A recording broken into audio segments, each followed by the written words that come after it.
ఈ భూమి మీద ఉన్నది ఒక్కటే కోహినూర్. దాన్ని కొట్టి తీసుకురావడానికి తిరుగులేని రామబాణం కావాలి.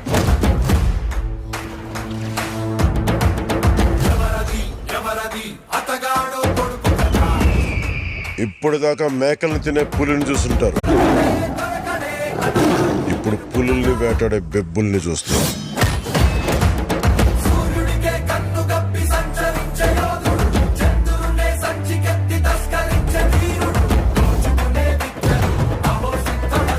సర్దుకోలేకపోతున్నాను, సాయం చేస్తావా?